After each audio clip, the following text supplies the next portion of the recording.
tomorrow I head back to Calgary. So tonight, Meg, I'm gonna hope I got this right. Meg Hafdahl is my guest. How you doing? Good. It's so nice to meet you. And I just have to say, I live in America now, but I was born in Edmonton, Alberta. It's very random, but I'm an Albertan by birth, so that's So very cool. do you want to hear something interesting? My family's from Detroit, Michigan. Oh, funny. So we like kind of switched. Kind of. I'm Canadian born, but I have lived in the States before. I've lived in both Detroit and Phoenix, Arizona, Oh, and okay. yeah. So whereabouts in the States are you? I live in Minnesota, so Ah, it's not too far yes. south. No, it's kind of like Canada. Kind of. It is Minnesota. It's Minnesota. It's got some pretty spots to it, but you're just south of Saskatchewan, actually. That's where you Yeah, are. yeah. Yeah. So what brought you to the States? Well, my parents are American and my dad was working for US Customs actually. And so he worked in Edmonton when I was born, and then I actually grew up in Vancouver, BC. And then he had to move to the States back. It was basically like he was working there, and then he came back to the States, and we went to Minnesota, and I was kind of like this Canadian American girl, and I was like, I don't know where to live, but I ended up marrying a Minnesotan, so I stayed here. Nothing wrong with that. No. I'm still wondering. We're still a little nuts in Canada in some ways compared to you guys right now, so it's going to be interesting to see how travel goes in the future. But I am a dual citizen, so I can Oh, go. that's yep. Yes, grandfather clauses are beautiful, beautiful things. Yes. Um, but I'm born originally in Oshawa, Ontario. I'm currently in Canmore, but I've lived in Vancouver. I've lived in Calgary. I've lived in uh, Windsor, Ontario. I've lived in Toronto. I've lived in London, Ontario, and lots of Oh, small wow. towns. You've been all I- over. I'm a wanderer. That's my nature. I So like that. yeah. Well, you get this unique perspective too. Like this thing, like when I would spend my summers in Detroit with my grandmother, and I'd come back every year for school, and they say, "You sound like a freaking American." And when you're a kid, you can't hear it. You Yeah. can't because you're just so you just talk one way there, you just talk the other way. And there's a bit of a drawl in there's a bit of a drawl in an American speech in comparison, right? I feel Hmm. like the Canadian accent's a touch drier. Yeah. That's how I would describe it. But but yeah, I mean, I grew up with that cross cultural thing. Yeah. I've crossed the border hundreds of times, literally. I used to when I lived in Windsor. I used to cross the border all the time. I had this like bookstore in Ooh. Detroit called it's a big one. It's called John King Books, and it's in Ooh. downtown. It's in downtown Detroit. Now, contrary to what most people think, downtown Detroit is actually probably the safer inner city part of Oh, Detroit because okay. that's where all the cops are. So Sure. so you get to town. You could actually literally walk. It's just across where Lodge Freeway and Lafayette is. You get this giant warehouse, and it's like all books. Oh Like my God. That's oh my yeah. dream. That's my No, dream. it's one of the largest bookstores in the United States. I think it's the third largest Oh. used bookstore. Like bring a wallet, it will burn. Like, Oh my God. I almost get too overwhelmed though when I go into like a really big bookstore. It's almost like too much because it's like I want it all. Do you yeah, feel but that way or no? well, see, I used to have a very specific thing. I'm still a big science fiction nerd, Sure. but there are things that do fascinate me. For example, like that particular bookstore I'm talking about in Detroit. So they used to have an original copies of Gibbons's Decline and Fall of the Roman Empire right at the Oh my entrance. God. That Yeah. So there's some beautiful things there. And yeah. there's so what I my strategy when you get to like the big bookstores like this is like, okay, you can't look at it all because you're gonna Yeah. want it all and you're gonna cry and you get overwhelmed. Yeah. So don't do that. So what you want to do is like, where do you want to go? Like for me, like John King Books is where I discovered Roger Zelazny, Michael Moorcock, like some like the early 70s and 80s. Mhm. All those old books were there, and I would just devour them as a kid. I would think that was a big thing. Like I would spend usually probably when I lived in Windsor in that era, I was like 19 to 21. I was probably crossing the border once a week Oh just to go wow. to yeah because It's the totally border worth it. Totally yeah worth yeah I think I'm because gonna take your strategy and just because I'm a horror girl, so I'm gonna go to the horror section, and then I need to just go there and not try to go to every other section because it's too overwhelming. yeah well you just pick your sections you love, right? So Yeah. so my second choice is young adult. which is because I'm still 12 at heart, because you can definitely tell, Aw. right? I'm still well no, but it's also because I like. Here's the thing: young adult books tend to take the most chances with their format, their structure, they try things a lot more that a Yeah. lot of traditional books don't. And you can get really cool ideas. Like I published a Greek mythology Alice in Wonderland mashup. It's epic poetry with illustrations, and Cool. these ideas came about because of all the stuff I read when like during that era. A lot of the ideas of how I see books, what they can be and what they should be, come from older eras nobody remembers, right? Because they're so cool, and they like I like the like right now my favorite type of book is the Japanese light novel, because it combines all the aspects of stuff I like.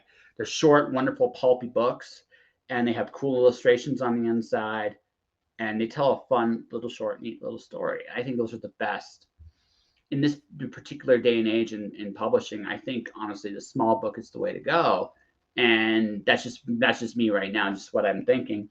Yeah. And I think the Japanese light novel is a great format to try to emulate, at least to some degree. Again, I'm an old school pulp guy, so there's definitely aspects Yeah. of that to that. Um, so that's what I really like, and all that came from that era of me going to that bookstore and just seeing all these different books and ideas. And like I said, even today I read a lot of young adult stuff because they are still the experiment to, like, for traditional publishing, they are the ultimate experiment in fiction. I don't There's not too many other genres that take those chances. Yeah. No, that's a really good point. I never really thought about that. I know my first novel, I did not think of it in my mind as YA when I was writing it, and my publisher ended up saying, "Oh, this is YA. We're going to put it in YA." And at the time I was kind of like, well, I don't really understand why, but I sort of I've learned along the way, what that really means, because at the time I didn't really, I thought YA, that's for like kids or something, so it's taken me a long time to sort of like understand. And I do think my book, has an experimental nature to it, so I think that's really cool. And we were actually just talking today. I'm at a writer's retreat, and we were just talking about how most people reading YA are, middle-aged people. Yeah, because So, it's sort of a misnomer that it's like it's 12-year-olds. well, it's teenagers and us old folkies talking to Yeah. clouds, right? Yeah. That's who's reading those books. But the reason why is because YA has this tendency. What I really like about YA is they put teenagers and adults. It's some of the best character Uh-huh. stuff in fiction. You give these kids and put them in some incredibly adult situations, right? And it's a Yeah. simpler story. It doesn't have that, like, I'll give you an example. Veronica Roth wrote a really cool little, like, adult novel about, like, super, like, I can't remember what it's called off the top of my head. She did a lot of really cool things, but I really prefer her young adult stuff because it's simpler. The story, Well, it cuts to the chase a lot quicker. and there's something about being that age, like your character being that age. There's something so visceral about being like 19. Like your every emotion is like stronger, and like everything seems like more life or death. So I feel like the character themselves are kind of like experiencing things often for the first time. It's not like some jaded detective who's like 70 and like seen it all, so it's which is fun too. But yeah, I can see how like that there's almost this magic time of that age where we're all sort of like, I don't know, dramatic maybe, or maybe that was just me when I was 19. Hey, listen, you might have been the most dramatic 19-year-old ever. That's totally cool. I was a cocky son of a bitch when I was 19. That was who I was. I was like, No. well, I can read it, like, I still have my first novel, like the one I wrote in high school, and Yeah. oh my god, like I was direct, way way more, like, might have been a little like I've blunted my edge a touch as I've gotten older. I'm Sure. funnier. I'm a little sillier. Listen, Yeah. I wrote about a unicorn that farts out advertisements about rainbow style. So I mean, I'm not exactly. I don't take Okay. myself very as seriously as I Okay. used I'm to. getting it. I'm getting a picture here. Yeah, Okay. yeah, yeah, yeah. About how serious I am. But when I was Hmm. younger, I took myself way more seriously. And Exactly. Yeah. so now that I'm old, like I'm 40, and so now that I'm looking at life, I'm seeing like what life is. It's like honestly, at this point in my life, I'm trying to have some fun. My Yeah. current work in progress, I have a former assassin. She's just entering her early to mid 30s, right? She's Oh, just okay. right. So now she's starting to feel all the bumps and bruises and nicks she did when she was younger. Because I Yes. think that's hilarious. That's a hilarious thing. So my last scene I had her, she was choking out a cop, not killing Mhm. him, putting him out, and she's Mhm. wondering why her knee is bothering her more so much Okay, I as can he's relate to going to that. sleep, right? As Yeah. he's going to sleep, right? Right. So Yeah. it's like what did she do? It's like well she understands it like intellectually, but it's like Mhm. I never felt this before, No, this you isn't supposed know? to happen to me. Yeah, exactly. Right. So but I think but the thing about but again it's that balance, right? Because the other thing too is there's a lot of fiction that tends to follow what I call the Percival, right? As a teenager, it's really easy to do that Percival formula. As as we get older and slash wiser or some bullshit like that, you can't surprise us. We've seen this shit. We've done Yeah. this shit. We bought the T-shirt Yeah. until you haven't. What I tend to find is, I think the other big thing too is I think kids are more able to write out the discomforts. As Yeah. adults, we have to train ourselves to do that, I or agree. we get very complacent, and then the world will sometimes just punch us right in the face and say, Yeah. "I don't give a fuck what you think, how you think the world Yeah. works. This is how it actually Yeah. works." And then you watch the adult's mindset kind of just shatter just a touch. I Yeah. think one of the things I've learned in the last couple of years is our perceptions are very fragile things. So I keep that in mind and then try to make myself be as open minded as I possibly can. Because I realize I think this is the one advantage of being 40 is I don't know shit. Yeah. And I think It that's a takes you wonderful to be older to realize that you actually don't know anything. Yeah. that's right. And that's a Mhm. beautiful thing. And it's Yeah. like I had mine was my dad's birthday yesterday, so I was talking to him for like we talked for like 4 to 6 hours. It was insane. Oh So it's just wow. yeah, great. So but now I'm at the age where I'll fight him on some things because I have my own perspective of how the world works. Sure. And he goes to me. Sometimes he tries to play that. My favorite thing he tries to play is you haven't seen anything. It's like fuck you, I haven't seen anything, right? Yeah. Yeah. Yeah, it's like fuck you, It's right? like, yeah, okay, you're older, but like I'm no baby. No, exactly. It's like that's pretty much it. It's like fuck you. He's amused. So I call him on his shit now a lot Oh, more. He good. gets a lot more amused at that most of That's the time. Sometimes it gets a little heated, but most of the time it's just that back and forth. But what I realize is I've learned this is a very important lesson is that never be set on how the world works. yeah. Never be attached to any outcome. Instead, just recognize that the world is a constantly changing thing every day, and that you need to still constantly change with it, even if it makes you uncomfortable doing so. Yeah, I feel like with writing too, like um it needs to always sort of be a changing thing. Well, like you were saying, kind of we get complacent, but like um accepting feedback from people and like understanding that like you're kind of in your own echo chamber sometimes. Like I have a co-author and not on all my things, but on some work. And she and I think we're hilarious, so we're going back, you know, blah blah. We think we're so funny, but sometimes we, you know, you get to that point, and I believe with writing, you need to have those people that you trust that you can, you know, and also there's always gatekeepers, but you get to that point where they bring another perspective to your work, and they're like, well, I don't understand why this is happening, or blah blah blah blah. And it's maybe not a worldview, but it certainly can shift your whole work and process. And you're like, oh, okay, yeah. And for me, that took age to like be like, okay, I need to listen to people. And like, because again, you know, I was kind of like you, where at 19, like I didn't want to listen to feedback, but now I have the wisdom that again I don't know what I'm doing, and I have so much to learn still, and I need to have some feedback now and again. What are you talking about? My shit never stinks. Stick to this head, Yeah. real big, right? Oh, okay. Yeah, super big. No. I you have to be willing. You have to be humble enough to. You learn humility a little bit as you get older too. And one of the hmm things you learn is that, frankly, it's one of those situations where yeah, you're not going to get it all right. But what I do this is but what I have noticed, and this is what generally works for me, is if I feel something in the work, it might not be fully polished, but there's Yeah. something good there. There's something good there, Right. Yeah. There's something right? viable there. Yes. Yeah, That you care yeah, about. and if I feel nothing, then I Hmm. fucked up. I Yeah. fucked up somewhere. Yeah. That that Yeah. that's That's a that's good, that's, yeah. I always feel like I, if you don't feel anything when you're reading it, like, then no one's gonna feel anything. So I like to have that emotion. And I mean, I'm a horror writer, so I want people to feel scared, so I try to scare myself. yeah.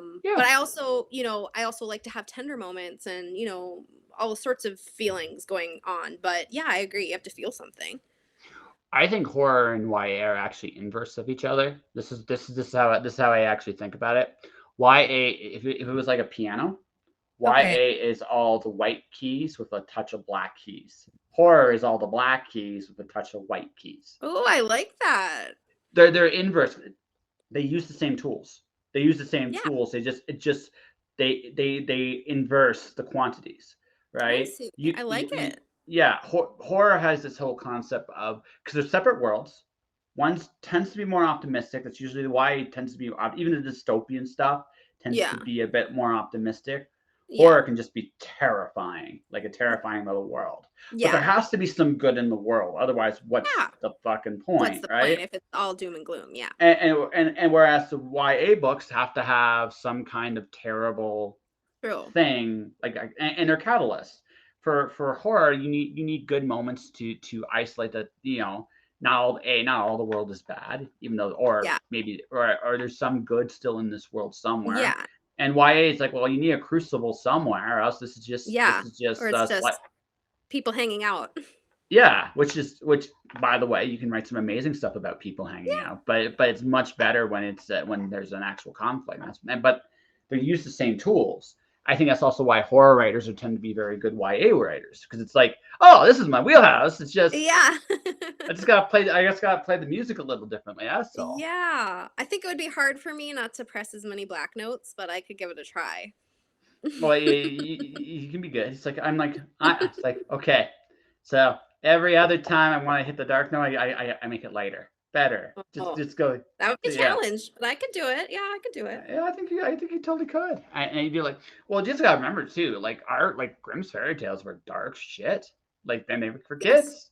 Yeah. So I Yeah. mean, I just think that horror and YA tend to be like peanut butter and jelly. They just tend to work I like very, that. very, very well. Yeah, that's Hmm. a really good metaphor. Everybody likes peanut butter and jelly. Everybody likes that. Everybody likes that metaphor. Yes.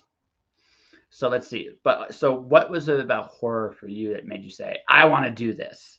um, well, I just naturally gravitated to horror. I wish I had like this great answer of like I love horror because of X, Y, and Z. It's just my personality. Like I said, I just gravitated toward it. I loved horror movies. Anything scary, I didn't react how like my friends reacted or my brother. Like I wanted more. And I went into literature, and I wanted to write like sort of literary fiction. um I wanted to write the next great American novel or next great Canadian novel. And but then I realized like that I was sort of missing something, and I was really like churning my wheels, so to speak. And it wasn't until I was like, oh, I love horror and I want to be a writer. Why don't I combine those two things? And then everything really like fit into place. But it's kind of funny that it took me that long to sort of like realize that. I think I was sort of just like rejecting the idea, being that I'm a little girl who loved horror, and sometimes that didn't always get the best reaction, or as I became a woman who likes horror, um sometimes people can kind of have like a okay. So I think it took me a while to sort of like accept my true self, which is I'm a horror author. So you like it? So you enjoy being afraid? I do. And the thing is, like, I say this a lot. I kind of compare it. Like, I have a 15-year-old or almost 15-year-old, and he loves rides. Like, he loves heights. He loves, like, we were up on the Empire State Building this past summer, and like, he was like, oh, I want to go up higher. And I was like, no, we're good. Like, you could pay extra to like go way up top. Like, no, we're as high as I need to get. So it's funny that like he has that kind of fear that he likes, and he'll go on any roller coaster, whatever.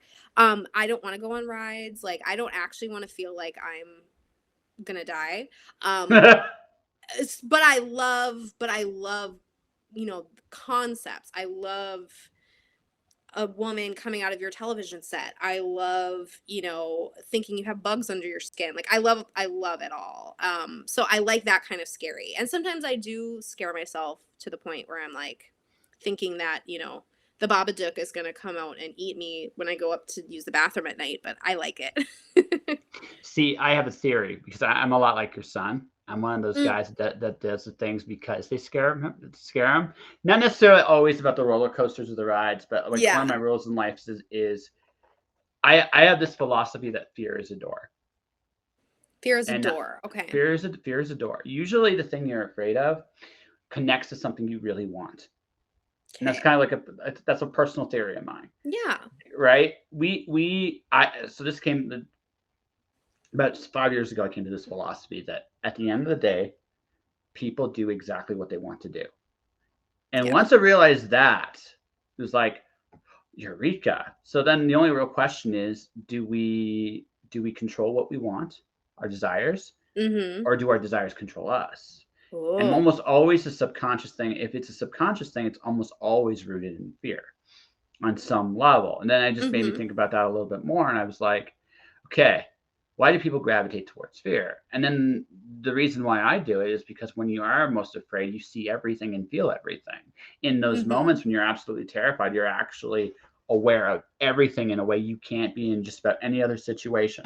That's just the way it's Yeah. built, You're wired, right? physiologically like awake. Yeah. Yeah. So then I realized that more often than not, the things we are afraid of personally are often connected to things we really want. And once I realized that, it was like, okay, then that means that fear can be either one of two things. It can be a prison or it can be a door.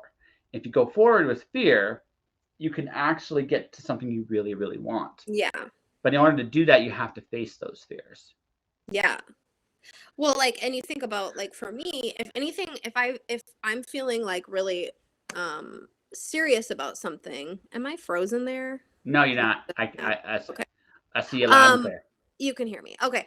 Anyway, if there's something in my career that I really want, and I have to do like have a really scary meeting or like, something like that, it's such an amazing feeling when you get through it and you did a good job or whatever, like a public speaking type thing or whatever, and you get to have that cool thing that you wanted and you work towards. So that makes sense because it's like if you're feeling the fear, then that means you're doing something you actually want to be doing. Like you're going to the next level, you're pushing yourself.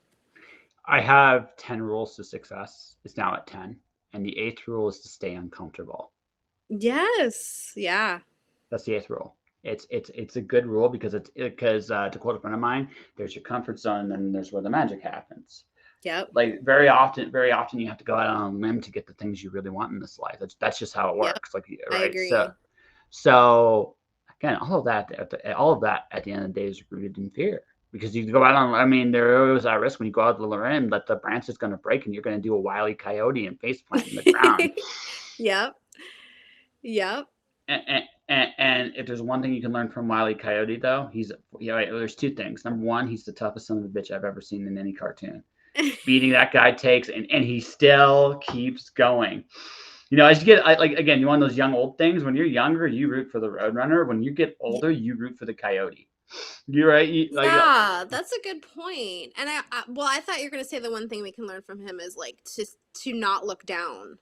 Well. First off, if you feel like that might be the third lesson. I think the real lesson. I think the first and the most important lesson because he never gives up. Sit there and think about it. He's never given up. No, that's true. He doesn't. He doesn't. Right? That's Maybe we should all have some Wile E. Coyote in we us. all do. Well, Yep. maybe not look down though. Maybe look down a little less than he does. That Yeah, might be a I good mean, 'cause idea. it's like he looks down and then the illusion's gone and he falls, but like if he didn't look down and he believed in himself, he would still be up, right? Absolutely, absolutely. But also remember when you do fall to get up because I mean, He's good at that. yeah, oh yeah, no, he's very good at that. Like I said, when you're younger, you root for the Roadrunner, but when you're Mhm. older, you realize that the Roadrunner's a dick. and that the coyote is actually doing all the heroic stuff. That's true. And that the Roadrunner is kind of like the metaphor of life. Like, Yeah. That's life trying to kick your ass all day long. And you just get up and you do it again the next day. Yeah, just bring it. Like I said, that's why I said Wile E. Coyote is a tragedy on cartoon air. But the thing is, right? That's the thing. You could write a whole. I think you could write a whole article about this. Maybe even. Absolutely. No, the coyote is one of the most brilliant characters. Like him and Sylvester from Looney Tunes are literally like the two most brilliant characters in the universe. Sylvester, if you look at his design, Sylvester looks like a clown. Seriously. Yeah, he's got the red nose. He's got like the clown-like body. Like you look at he's got the baggy. He walks like a clown. Yeah. And look at the role. Sylvester can be a coward. Sylvester can be the villain. Sylvester can be the hero. You ever seen any of the episodes where he's porky pigs? He's nice sometimes, isn't he? Every once in a while. Yeah. Well, sometimes him and Tweety have an interesting relationship. Yeah. Like old school Tweety's a psychopath. Like old school Tweety is like crazy. If you see any of Tweety's early cartoons, he's not. He's. Did you ever see Tiny Toons' Sweetie Bird? Like the Tiny Toons, how she's like. I love Tiny Toons, but I like literally haven't seen it since. No, okay. 25 years. No, it's all good because Tweety's even older, right? That same sadistic thing like Sweetie has in Tiny Toons, it's old school Tweety. Like Tweety's first few cartoons. He's a freaking psycho. Itchy and Scratchy, like that level. Itchy and Scratchy's nice compared to some of the stuff he does. Okay, so it's even worse. Okay. Yeah, he's a little more sadistic, right? So, but the thing is, going back to Sylvester can be any roles, right? He can be the hero, the villain, the fool, depending on which kind of cartoon he is. Very rarely is he the hero. Most of the time, he's the butt of the joke, or most of the time, he's the villain. But every once in a while, like you'll see that, and it's like that's a clown. Like that is incredible diversity in a character, right? Whereas Wile E. Coyote is the ultimate tragic figure in cartoons. The ultimate tragedy. He never gets the Roadrunner, except in very rare circumstances that he can't actually take advantage of it. So it's just like he's right. And very rare. I feel sad now. Yeah, that's it. But like I said, that's why you root for the coyote. Like when you get older, you realize. The Roadrunner's the dick. Like the Roadrunner's the prick. Like not Coyote, right? Yeah, I mean you don't necessarily want to see a coyote devour a bird on the air, but at the same time, the Roadrunner's such an asshole. So it's like every once in a while you just want to see him get it. You know what I mean? Yeah, you do, because he's just sadistic. I agree. Yeah. It's like I told you. I bet you your last interview you didn't talk about Bugs Bunny. We did not. We had no cartoon. In fact, we were talking about serial killers the whole time. So it was like literally the opposite. Or maybe it's not the opposite. Maybe it's actually closer to the cartoon violence than, I realized. Well, Tweety could be a serial killer. He could. There's literally could be. Yeah. No, serial killers. I gotta admit, it's my least favorite horror genre. Is actually serial killer. It's just. I get the idea that there are predators in the world. I really do, and it's fascinating. You like more the fantasy element, or So my favorite commentary on horror was from of all things Magic the Gathering. Okay. Right? They had a horror set called Innistrad. Okay. Had every horror trope you could possibly imagine. Sure. It was such a fun set. But the game designer goes, if you had to break horror down into one word, what would horror actually be about? And he said, ultimately, it's transformation. The idea of horror, the best ideas of horror aren't that these things are necessarily out there, gods, angels, demons, devils, but the idea is you can see yourself in a world where you can make those choices and do those things. Right. That's the terrifying part. It's showing us as monsters. I think the reason why I don't like the serial killers so much is they're already monsters. Very rarely do you actually like most serial killers. We can't really get into their heads very much. We don't like that. We try, but yes. You really can't, right? Because again, they're a predator. I mean, you can kind of make them a force of nature, but they're not really human. you can make a werewolf human. You can make a vampire human. You can use those as metaphors to show some aspect of the human condition. That's very, very Mhm. interesting if you want. And not just that, anything. You can make a virus a horror story. You can make wars with God and the devil a horror story. You could do some of the things like old school Stephen King used to do. Again, the Mhm. idea that that world is possible is the horrifying thing. Right. Not so much that. That's what I like about horror when I read it. I'm not. That's why for me it's like, yeah, Hannibal Lecter is interesting. Yeah, I like the that whole genre does have its place, and it is fascinating that this aspect of the human psyche is there. But at the same time, I don't know how deep you can go down that rabbit hole. Hmm. It almost feels like to me, and if all you write are serial killer stories, I'm sorry. No, Uh, it's okay. but I just feel like it's like I'm a comic book junkie. It's like the Joker. Joker Mhm. is a fascinating thing to do once, right? It's Mhm. fascinating Mhm. because the Joker's a force of nature. Yeah. I don't know if I need more Joker than once in a blue moon because I Yeah, I don't. see what you're saying. Yeah, no, I totally hear what you're saying. It's interesting because like the last person I was talking to in the last interview, we were talking about I wrote a nonfiction book about serial killers. And but I also tied in films. And it's fascinating what you're saying because a lot of people would sort of go the opposite with what you were saying and say that there's so much humanity in serial killers because they are literally human, while and of course I know you're talking about like literal like in a film, like using these sort of tropes to carry through with Yes. you know but it's just sort of interesting because it's so true because a lot of people they're going to feel what Frankenstein's monster is feeling, being rejected and those kinds of things because that makes sense to the average person, while Hannibal Lecter feels he doesn't feel human, No. even though he is, right? And so Yeah. I think there's kind of a fascinating psychological aspect that a lot of people find interesting in real serial killers as well as in Oh. slashers or whatever. But yes, I see what you're saying as far as like in a fictional film when you have like a Hannibal Lecter, it feels like obviously you're not going to have empathy for him, um in that like you're going to with maybe the creature from the Black Lagoon or whatever, or Cthulhu or whatever. But yeah, it's kind of interesting because it almost seems less than human than those Mhm. creatures, because of the depravity, right?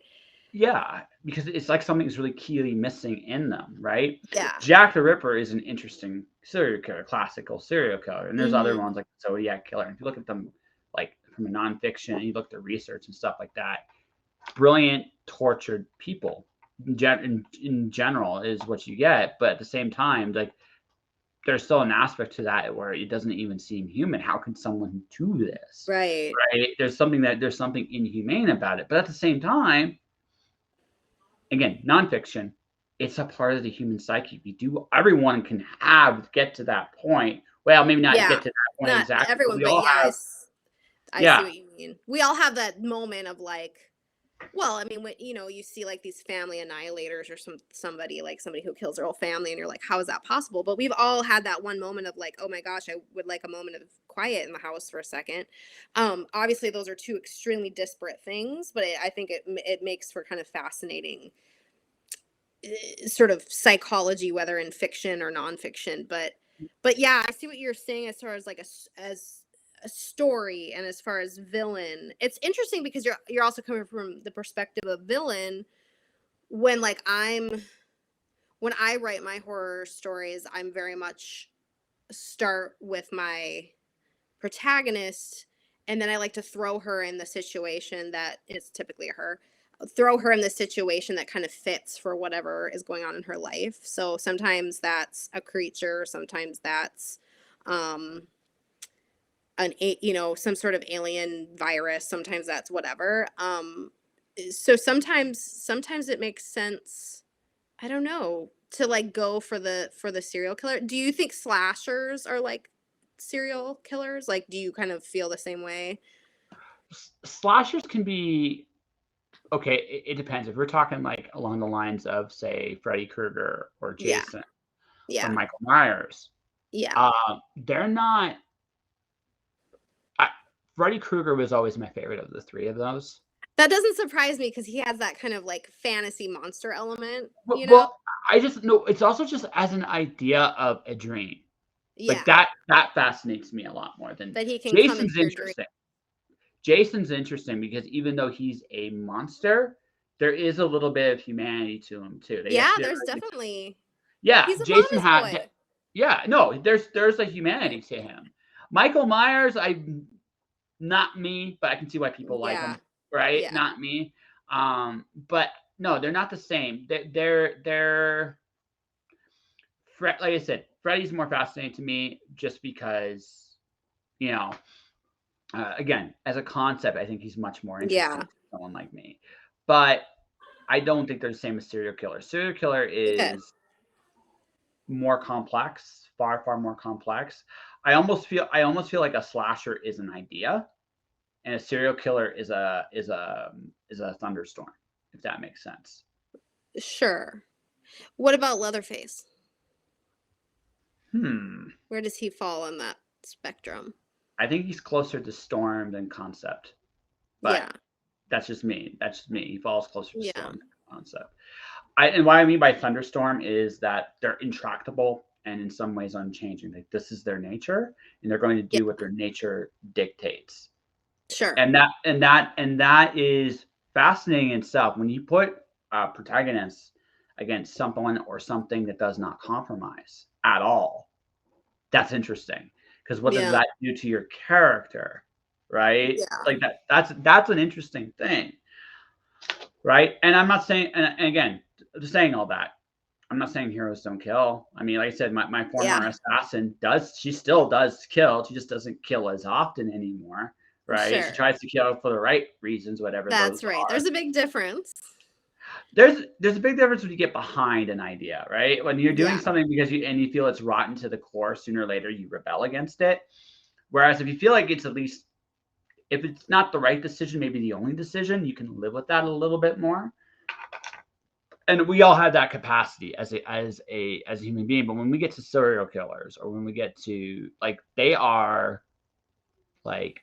they're more like thunderstorms. Like they're more like absolutes than they are, I think, human beings. And I think when you look at something like Freddy or Jason or slasher characters, they're almost like ideas of. They're like an idea of they're almost like a mystical version of that serial killer. They're more an idea of a darkness and not actually. Does that make sense?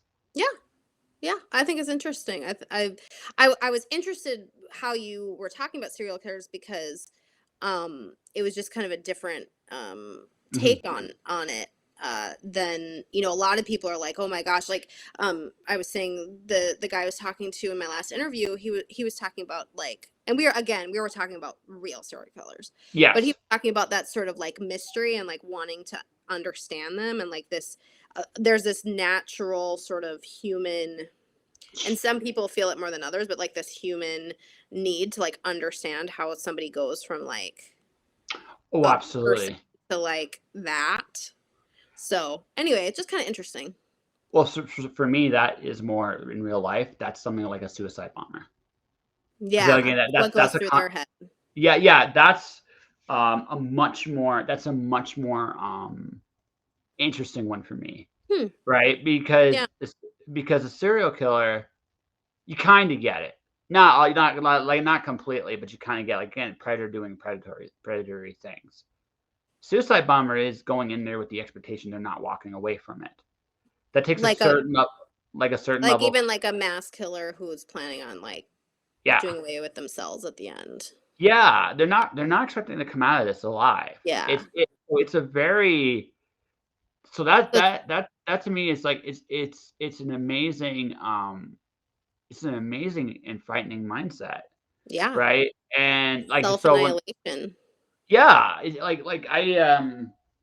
stuff like the Columbine shootings and stuff like that, and the Mm-hmm. fact that in the United States shootings are a lot more common now than they've ever been Yes. or, Yes. or ever been. I mean, I have ideas, but I mean, I still like could not fathom that kind of mindset. So there's a Yeah. part of me that kind of wonders about it, but Yeah. It's like, I how don't did have they that. get to I that? don't I don't have that same curiosity about a serial killer. And I Hmm. think I think it's but Because you, again, like you say, you kind of see them as like predators, and they see other people as prey, and like that's kind of the. well, I know it's not quite that simple. Yeah. Yeah. Yeah. It's not quite Yeah. that simple, but it's again, it feels like more like a force of nature to me, right? It feels like Yeah, more like like there's there's nothing like it. There was this perfect storm that kind of created it, and then it's like yeah, immovable. Yeah. and then just following. It's like a scorpion with their sting, right? Yeah. Like Yeah. the scorpion's gonna sting you. It's just Yeah. that's just its nature. That's just. You Hmm. can't Yeah. right. Like a mass bomber or someone that's committing suicide or like Yeah. there's that self-destructive urge that Yeah. we all have on some level, I think, Yeah. It's right? that. It's Poe's idea of the perverse, that we all actually have this self-destructive, like we all actually want to sort of hurt ourselves or see beyond, not the door of fear, but like that veil of like death. Like we want to, we have that. Everyone has that sort of like, when you're standing on on the Empire State Building, like, even it sometimes it can be as simple as like, what if I threw my cell phone? What if Mhm. I took Yeah, my wedding ring off and like threw it off the thing? Like those kind of like little impulses that we have that like we wouldn't do, we wouldn't act on like but they're 99% there. of But the they're time. in the But we seem to have them, and like it's just a human thing. I think it's fascinating. yeah, like that to me, like that to me is a much more interesting thing. I think there is my theory about that has been very simple. Like we all have pain thresholds. Like we all have a pain threshold. Hmm. And this might even be true with serial killers as well. I don't pretend I know the answers to this, but I think to me when I look at that is that we all have a cup of what we can carry, and I think comes a point when we carry enough of this that we want to release, and I think Hmm. it's a natural thing to want that release. Now it can come out in unhealthy ways, but sometimes we carry whatever we're carrying. It's like I just need to just let this go, and that would be great. And there's for a moment that thought's appealing, and then that right, Yeah. and then for some people, I mean, they follow through, but for most of us, it's like, wait, what the fuck were we thinking, right? Yeah. And then right, and It's like that's I have this really weird thing where when I get really stressed, when I'm stressed out, I have to take a nap, which like yeah, my husband's like, that's insane. Like that doesn't seem like, that seems like counterintuitive to him, but it's like I almost have to like go to oblivion or something. Like I have so much stress. I'm like, I just have to go to sleep. Like that's all I can do right now. And he's like very high strung, so he when he's stressed, he just like goes harder. But it's like this idea of like, I just need to take a nap and like not process anything right now. Go to and oblivion. and that's understandable too. Again, you're escaping that moment, right? Now for me, because Right. I'm all of mature of 40, I play video games. I mean There you go. that's my way of doing it, right? But I mean, but again, that again, we all carry things, and we all struggle against whatever we're struggling against. And in that moment, in those moments, we look to let go. Like it's like if it's Yeah. too much, It's we too just look much. to I just can't carry anymore. Yeah. exactly. That's Yeah. it, right? So Fascinating. I think that's close, but again, same thing. I don't fully understand that. It's like to Yeah. me, it's anathema to everything I kind of stand for. But I'm also aware like we're all human and we all have breaking points. All of us can break. So it's one of again, perception is a fragile thing. I said this at the very Yeah. beginning, See, and I you meant brought it back to the beginning. I like that. yeah, perception is a fragile thing. And I say it like that because it's true. Yeah. What I see today can change tomorrow, and it's so I have my ninth rule is to be detached from all outcomes because I think Oh. How's that possible? because it's simple. If you can accept that anything can happen at any time, you're not in love with any one idea. of what could But happen. but aren't you like, let's say you like submit, I don't know, a story or a novel or something to somewhere. Don't you like play through the scenario in your head of like getting accepted and then you like get excited about it? If I get accepted, I get very excited about it. But But before that you don't get excited just thinking about it? I no, well, no. I at this point, there's a little bit of that, but I also let Okay. it go. But I let it Okay. go Okay. because to me, I'm gonna have to learn how to do that. because I'm a freelancer. I do freelance writing. I've done a lot of Yeah. freelance writing in the last couple of years. I get a lot of rejections. So Yep. I don't fall in love with. So I have a very simple rule. This is why I haven't done too many short stories. You Yeah. have to pay me upfront to write one. I don't actually. I Oh, won't do it. I won't do it prior to that. I'm not. I can make at this point more money on average doing something for a Kickstarter, like for a Kickstarter yeah. project anthology, than I Yeah. can for a science fiction magazine. Sure, sure. So I don't want to go through 6 months of waiting just to say whether I Right. be To accepted or hear rejected. no. Yeah. Yeah, I don't care. Yeah. So I would rather like get that quicker and over with and just Yeah. move on. I just think Yeah. that just might be me being an impatient fuck. I can totally acknowledge that. But As long I as you're just self-aware, you know? yeah, well, totally, right? I'm a self I have those moments, but I just at this point in the ball game, at this point in the game, you have to recognize the fact that you are not everything you do is going to work. Well, definitely. So my job is not then to worry about the success or the failure. My job is to do everything possible to succeed. There's a difference, Yeah. right? I rule of four, the rest is rain. And the idea Okay. behind that is the idea behind that one is you have no control where the rain falls. You can put a Yeah. story out there, it could be literally the best story in that Yep. pile, and you could Yep. still be rejected. That's just life, Yep. right? It's the paradox Oh, of success, definitely. There's right? politics involved. Well, not just in politics. Just you might not. It might be a great story, but maybe their Just doesn't theme fit. is, yeah, it just doesn't fit what they're doing that month or that time or in that moment. So I accept that. So your job then is not to worry about whether it gets in or not. Your job is to then ensure that you've done everything you can to get it in.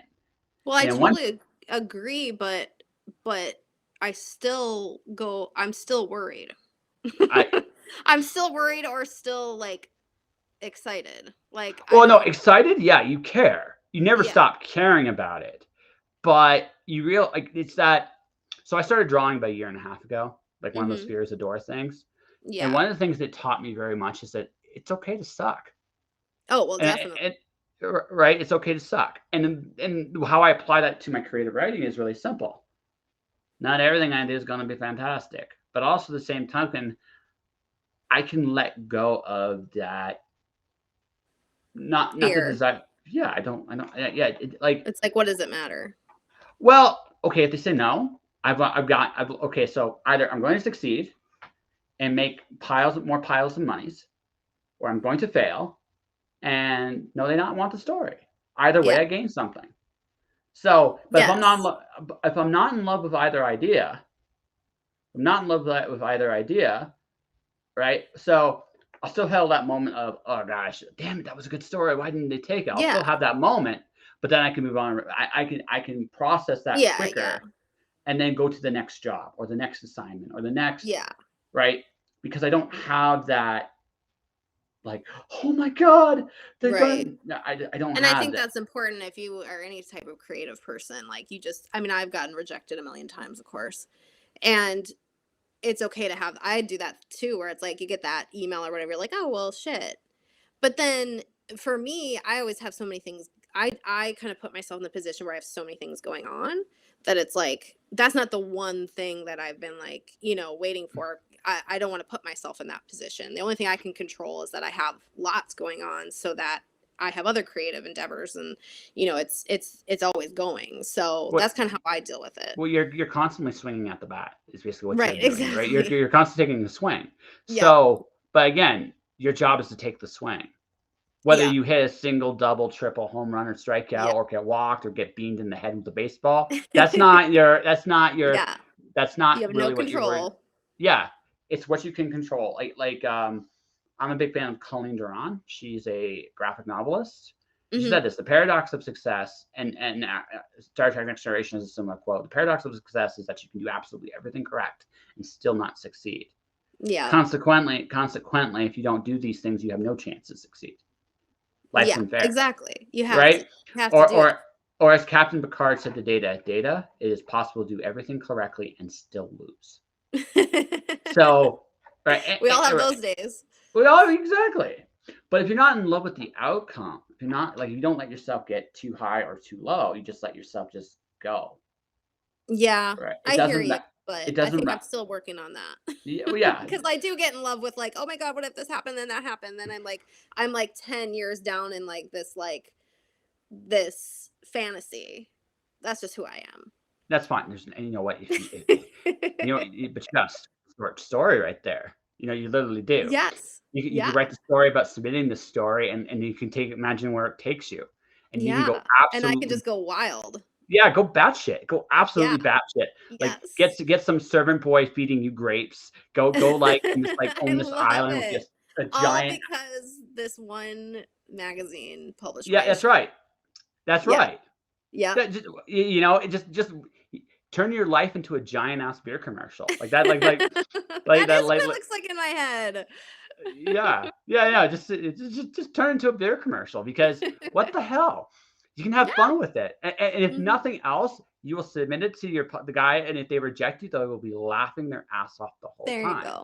right? And then they're going to say to you, and this is where, if you're really smart, you go like this: you have another story ready just in case they reject it, and they go, okay, I can't take this one, but you're fucking hilarious. Can you got something Now else? I've got an actual story. Yes. I Right? love it. I love it. So I've had a couple of these rejections, and sometimes I've had the opportunity to do it, and sometimes I didn't. I've had rejections where they loved what I did, but they Mhm. couldn't take what I gave them, and they asked Yeah. me for something else, Yes. right? Yeah. That's always good. So yeah, it's always a great feeling when you get that. Mhm. So like, those are the best kinds of Yeah. stories. Yep. So I mean, again, this is another possibility. It's the importance of swinging the bat and going for it. Is you never know where it leads you. Like Definitely. that, like, I'm a little late, but I'm gonna be handing in a my first drawing for a Kickstarter book, and Cool. it's a glitterized dragon in black and Oh, white. I'll have to see that. That sounds pretty cool. Yeah. So again, Magic. It's a Magic the Gathering like magazine style thing, and a homage to Neat. that. So I wrote a story about a dragon that gets altered, like a card that gets altered by an artist and doesn't like the alteration. The very first line is, "In the end, it was the glitter that set him off." Oh. And, Twist. I like it. exactly. It's a great opening line too, right? So Yeah, you it just is. it makes you laugh up front, because it's like, what is, so like it's not a serious line, but it's enough to make an impression, right? And that's the thing, people want to hear that kind of story. So like, that's the thing, right? We're not, like I said, we can't control how far our successes take us. We can Yeah. dream and we can go big, but if we don't fall in love and we just do the work, right, you're more likely to, again, get to that point where you swing for those home runs. So Mm-hmm. I think it's a nice philosophy.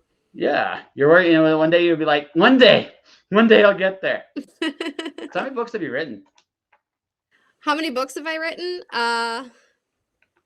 12? I'm behind. I'm at I've like, written 6 by myself. I've written 3 novels and 3 short story collections.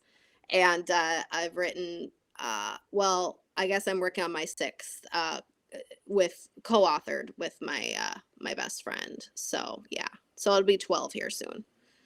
what do you prefer? I have kind of a love affair with short stories. There's just something about short stories that especially in horror, they just kind of like they just make sense. I'm a huge like Twilight Zone fan, and so the sort of like I don't know, the beats of a Twilight Zone episode, I kind of like those for short stories, but I I also have fallen in love with novels. Oh, I guess I'm gonna have 13 soon because I'm editing my 4th novel, and this is my first agented novel. Um, And that's been a whole process, just having an agent and like having them read it, and then they have another agent read it, and then there's a million more edits, and so that's been a whole learning process. I've clearly I've edited novels before, but this is kind of a whole new animal. So and I'm into screenwriting, so I'm learning that too. So yeah, I just keep writing. Okay, so my favorite short story, though I'm technically not a horror writer, although you could argue some of this stuff's horrifying. I'm a big Ray Bradbury guy. I love Oh me some yeah, me too. Bradbury. I love Yeah, me yeah. some Bradbury. My favorite stuff, though, but I mean, my favorite thing he did is Something Wicked This Way Comes. That I thing haven't is, read that. I'm embarrassed to say I have to read that. it's okay. I forgive I'll you. get to it. It's on my TBR. It's all good. My other favorite like horror short story guy, or I should say horror novella guy, is Stephen King. I think his Well, of novellas are course. amazing. Yeah. Right. His Yeah, of course. novellas are absolutely incredible. I'm a big. Mhm. It's how I discovered The Dark Tower, which is my Oh, all-time famous. It's my yes. all-time favorite. It's up there. It's put in my top 3 for fantasy series. So I'm a real Well, I time. mean, yeah. Yeah, I first read the first Dark Tower story I read was The Little Sisters in Eloria, which is fantastic. If you haven't read Okay, that, cool. it's I fantastic. haven't read that one. It was in Legend, so I read. So my favorite two. So one of my other top 3, Robert Jordan's Wheel of Time was in there. So I had a story in there as well. Cool. So they associated. So Oh, the original Legends anthology is badass. Like the authors that are in that are oh like, my God. those are two of Epic. them. There's George R. R. Martin, there's Terry Oh, Goodkind, there's Orson yeah. Scott Card, there's Tad Oh, Williams, wow. there's Robert Silverberg, Ursula Le Guin's in there, Anne Oh, McCaffrey's in there. This is yeah. anybody who's any Terry Pratchett's in there. This Wow. is anybody in fantasy just about did that book. And yeah, Stephen King's was the opening story. It's like, Wow. it might be the best thing in here. Holy shit! Wow. And it was a good, like, yeah, you had like Martin's story was really good.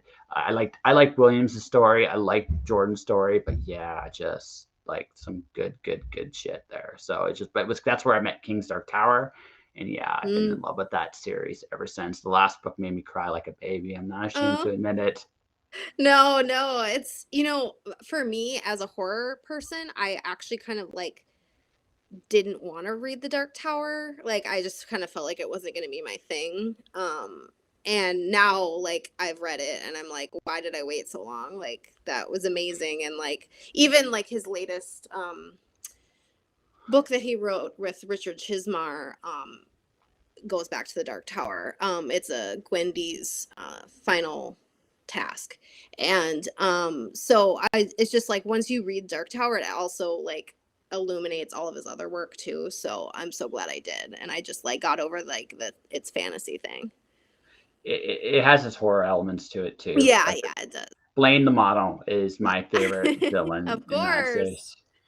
Also, it's my favorite moment with Eddie, because when Eddie figures out how to beat the train, it's Yes. hilariously bad. Yes. Yeah.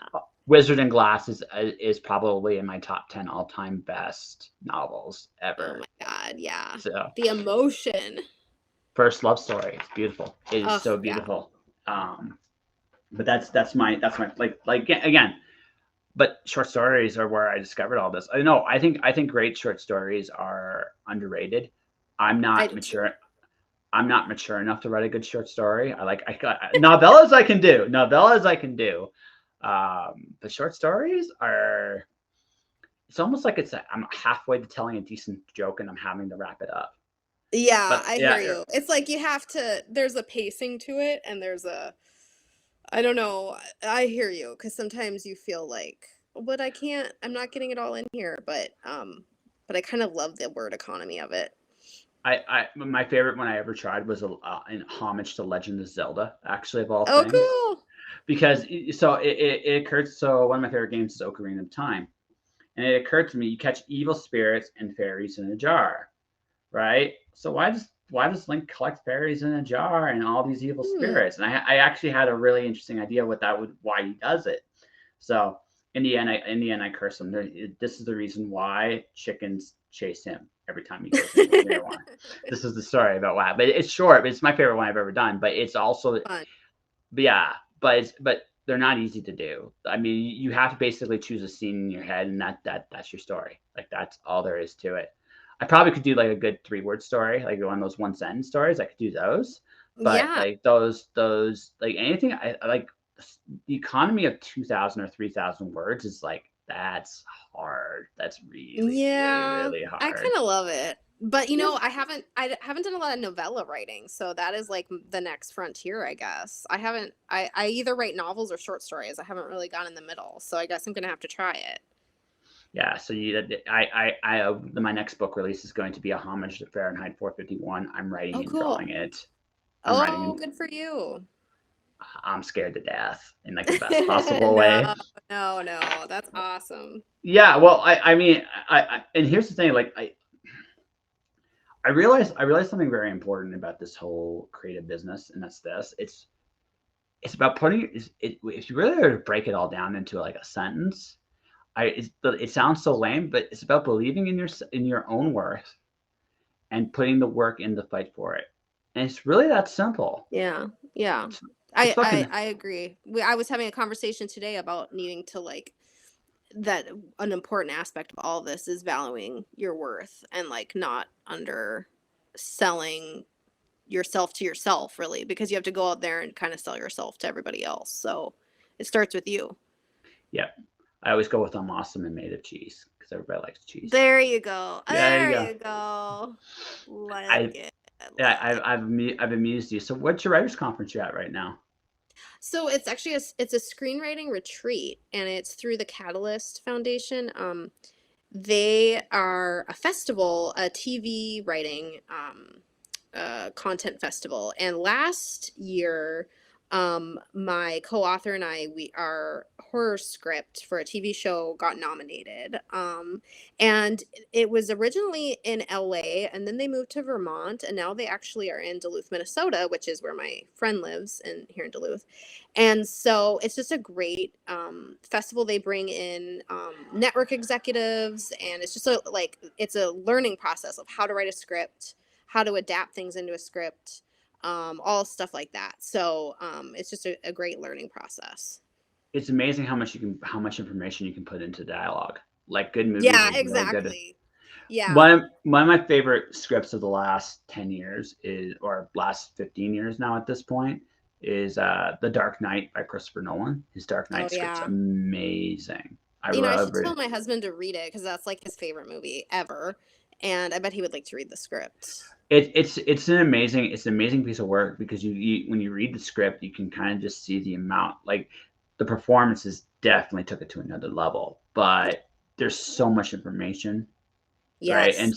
some of the choices, like my favorite, I think, piece of writing in that whole thing is the first mob scene when Joker meets the mob for the first time.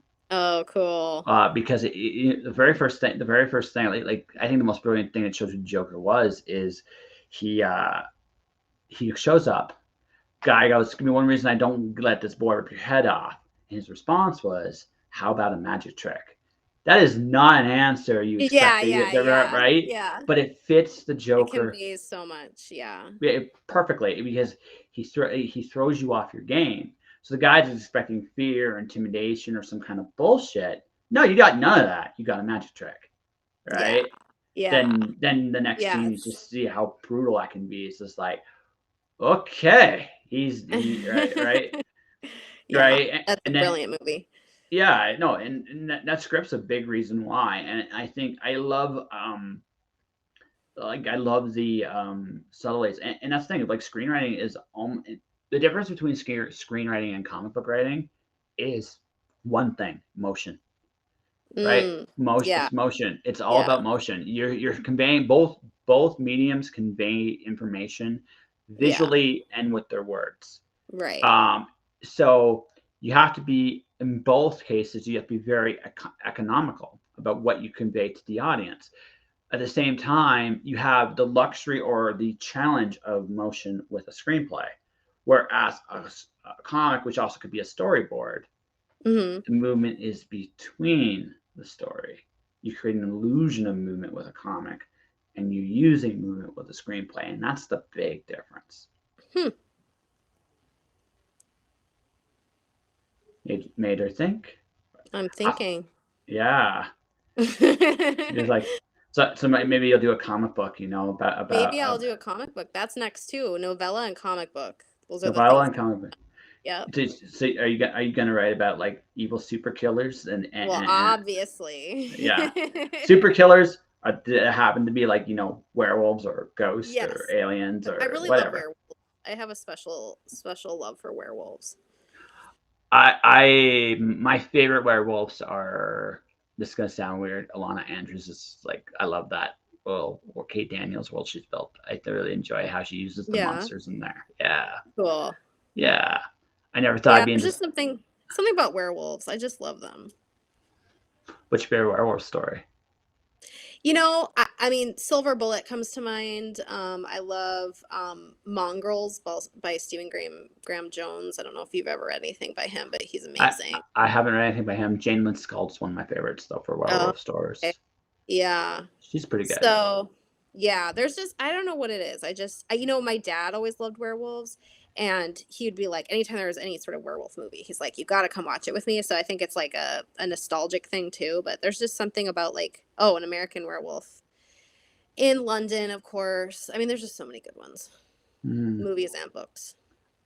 So how long you been at the conference all day today? Yes, this is the first day, and I'll say working hard, but it was also nice. They like fed us, and it's a very nice. We were on the beach, and it's very nice. So I can't complain too much. It's been hard work, but also really fun. So do you want, so obviously you're screenwriting, 'cause maybe you're thinking Hmm. in your head, you're plotting to make your dream movie of some Yes. kind. So you gonna do that yourself, or are you trying to get into like a big screen deal? Well, you know, I'm really a big proponent of like independent film, and I was just attending the North by North Film Festival this weekend, and my co-author, she curated the horror shorts block, and I love just seeing like independent films being made, and so yeah, I mean, I love that aspect, but I also love the idea of having money. It doesn't hurt either. I mean, thankfully I'm in horror, which I think you can do with a pretty small budget. Um, Yes. you know, so that is nice. But yeah, I mean, I haven't taken that step yet. I see myself very much as a writer and probably a producer. I don't see myself as a director. But I'm meeting people who, you know, do see themselves that way. And so, you know, hopefully we'll see. I love storytelling in whatever form I can do it. So films, and then I'm going to do novellas and comic books. Okay. You heard I've it here, done, folks. yes. I've done comics, I've done novellas, I've done epic poetry, I've done novels, There you right? go. Yeah. So my next goal is actually video games. Oh, I mean, and that's such a great storytelling device, like especially the ones now. I mean, they're amazing. Well, I just think that, see, there's a reason video game, if you look at all the other industries, there's been an erosion of money. Video games has not had that. And it took Hmm. me, I figured out why. And it's actually really simple. Interaction. It's a level, Hmm. Oh yeah. it's a dimension of creativity that none of the other mediums can do. Now, don't get me wrong. Hmm. I love taking you on a hallucinogenic trip that makes you feel stuff with books, because so that's what Yeah. books are. They're Yeah. giant hallucin. But Yep. but um, you know, I so my Alice series, I accidentally invented a board game for it. Oh, cool. Yeah, I accidentally invented a board. So, but it adds a dimension to the story now that wasn't Yeah. there before, and it's like, so now I created a modified Snakes and Ladders board game. It's modified. Cool. It's a much eviler version of it, and one of the things about it though is, um, it's like you're giving the audience interaction, so they're going to feel more invested. It's more easy to get invested in a story that you've played or been involved in. And again, I'm just a fucking nerd. So it's like video games. I'm looking at all the JRPGs I love to play, all the story based games I like to play. And I'm actually surprised you don't play any of the horror games in there, because some of them are really fucking scary, and I think you probably will enjoy them tremendously. There's some really good ones out there. Um, but saying all that, right? Saying everything I'm just saying, I look at video games, to me, as film is interesting, right? But I think to me, video games is the true Final Frontier. That's just my. Yeah, that's my husband. That's you and him could go off on that. He's a really big proponent that like video games are sort of the next storytelling sort of, I don't know, explosion. But like my son, he's a teenager, and he's not a big movie watcher, he's not a big TV watcher, but he gets all his sort of emotional, like, he loves the Last of Us games and Mass Effect and all those, and that's where he gets his storytelling. Like, he just absolutely loves it, and him and my husband, that's kind of what they bond over. And yeah, there's of course many great horror games. But yeah, I think there's something about that interaction, and obviously it's a lot better than when we were kids, and trying to get Mario or Donkey Kong to like go down a pipe or something. But yeah, they tell such amazing emotional stories. I've seen my son, who never cries, I've seen him cry over like when stuff happens in Red Dead Redemption. Mm-hmm. My games of choice are Persona and the Tales games. So they're Japanese, they're JRPGs, Japanese style RPGs.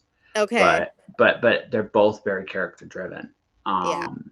Persona 5, your main character is basically, he's a teenager that's already been like done jail time because of a very corrupt politician. He did something really good Okay. and paid for it. Yeah. And that's his backstory. So now he's kind of like on probation, and that's how the story starts.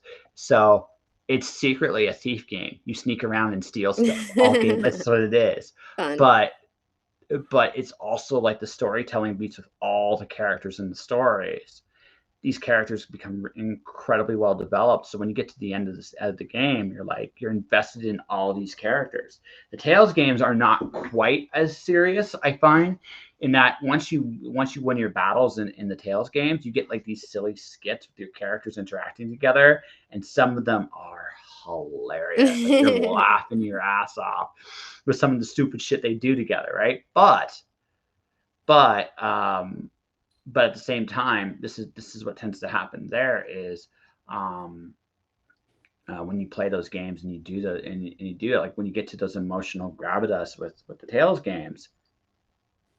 There's one game in particular, like it was a sequel to the original game. The best possible ending just breaks you, just absolutely breaks you, because it's so beautiful, right? It's such a beautiful ending. And it's like, this is so, I didn't expect this, but it was like, what a beautiful moment. And if I hadn't laughed at all these terrible jokes along the way, I wouldn't have had that investment, right? And that's something that, exactly. Right. And it made me realize, like, I think don't get me wrong, I do think there's big value in books today. I think one of the things over the last few years, storytelling is more valuable than it ever was. Yeah. But I'm also looking at the fact, I'm just being aware of the fact there's just so many ways to tell the story. Yeah. That I think that truly the next step isn't so much a particular medium, it's how we combine them. Oh, I like that. Very cool. Very cool. Yeah. So, Miss Meg, I get the impression you are very, very tired. Do I give off that impression? Yes. You are very, very, very tired. You've had a long day. I can kind of tell. Yes, but I really enjoyed chatting with you, Josh. Yeah. So would you like to come back someday when you're not quite as tired, and we can goof off about some other random shit? Because I think Wile E. Coyote as a superhero was something that never occurred to you up until this conversation. No, so I need to like go back and watch all the Wile E. Coyote content, and then come back, and then I can really dissect it. I can really deconstruct it. Yes. My Sylvester commentary stands, ladies and gentlemen. Although, and I feel like I need to really go back to Sylvester, because I feel like I know even less about him now after our discussion. And also the Tweety. I didn't realize you gotta look for early stuff, like pre-Tweety Sylvester. He's a psychopath. He really, really is. Although if I had to pick my all-time favorite, like 2 cartoons, they're actually 3. They're Daffy Duck cartoons. Right. Duck Dodgers in the 24th and a half century is hilarious. right? I just think it's like the dumbest thing ever. Robin Hood Daffy is so much fun. Daffy's pretty good. Yeah. But my all-time favorite is when Bugs tries to draw him. Like Bugs tries to draw Daffy. So Bugs draws Daffy. I don't It's the remember whole. that. That's so. So there's an episode where Daffy is drawn. And he has this mysterious narrator, and this narrator just fucks with him so hard.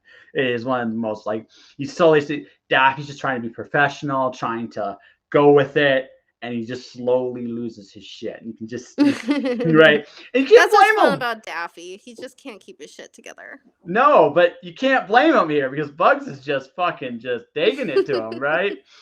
Just like for 7 minutes, he just tortures Daffy. It is hilarious, right? Bugs draws him. That's my all-time favorite cartoon because again, it's one of those meta idea kind of things. But I also just love the idea that Daffy gets drawn like his beak and stuff, and then he becomes like a flower with a tail because Bugs is just fucking bored. And actually, now that you say that, that does sound familiar. Yeah. Yeah. So. Yeah, but I will say like Looney Tunes is probably one of the smartest cartoons ever made, and that's I think. Oh, I agree. I'm always trying to get my kids to watch it, but like they don't care about things that I think are cool. So. Listen, here's to being uncool. Here's to being fucking uncool. We should probably talk about your latest book at some fucking point here because I mean. Well, I'll just plug real quick. I'll just say that I have The Science of Witchcraft coming out in September. Okay. And I'm very excited about that. And it's a nonfiction book. But we talk about film, and we do a lot of interviews and talk a lot of history and stuff like that. And then I'm working on a novel right now that won't, be out anytime soon because it's still an editing process. And then I'm working on The Science of Agatha Christie, which is kind of a cool, different sort of book because I focus a lot on horror, and Agatha Christie is horror adjacent, but she's not exactly horror. So that's been kind of fun. I'm a huge Agatha Christie fan. So just like my Science of Stephen King book, I kind of go into her biography as well as her books and films and then also history. Science is a very broad term. We go into like feminist studies, psychology, biology, stuff like that. So there's just a lot of things like working on screenplays, everything. So no wonder I'm tired, Josh. No, yeah, I get it. I have an obnoxiously big mouth. I mean, I do this all the time. How can people find you? You can go to meghafdahl.com. You can find me on Instagram or Twitter. I'm at Meg Hafdahl there. I'm Meg Hafdahl, horror author on Did I get that Facebook. right? You sure did. You can also, I have a podcast called Horror Rewind. I talk horror movies with my bestie. And so you can go to horrorrewind.com, and that's also like wherever you find your podcasts and stuff. So horror rewind, like rewind, like rewind. Horror rewind. Okay, cool. Yeah. I want to make sure I heard that right because Yeah. I'm a trained motherfucking professional. There you go. Yep, perfect. Yes. Is that it? Is that it? Yes. Yeah. I almost listen. I almost know what I'm doing. Just almost. I'm almost. Mm-hmm. I'm so obnoxious they gave me an award just to shut me up. So it's one of those things. So give me a second here. I'm going to be doing my stuff here because I got a bunch of cool things here coming right up. So I'm just going to go with 2 things, and then we're going to wrap this up because I get the feeling you need to go to sleep or nap time is upon you. Ladies and gentlemen, this is my latest book release. This is called Alice 1. It's Alice in Wonderland mashed up with Greek mythology. Alice chases the Queen of Hearts over the edge of the world and ends up in the Greek underworld, where to escape she must play croquet against Jason of the Argonauts. And in this underground maze, Alice and company discover gods, monsters, and perhaps most terrifying of all, themselves. It's available now. And for all you creatives out there, because I am very good at building people up and stuff, and I have an obnoxiously big mouth. Just ask Meg. She's dealt with me for about 80 minutes now. So, I mean,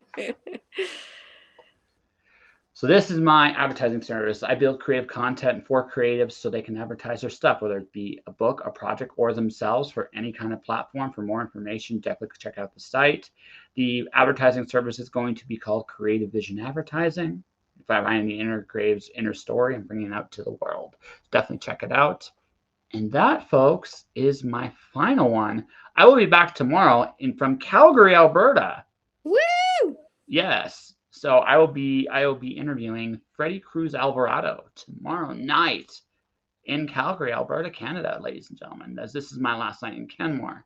So thank you, Meg, for coming on the show. Thank you. Thank you And for for everybody having me. watching, everybody listening, thank you for watching. Thank you for listening. Stay inspired. Keep shining in the dark. And I will see you guys tomorrow.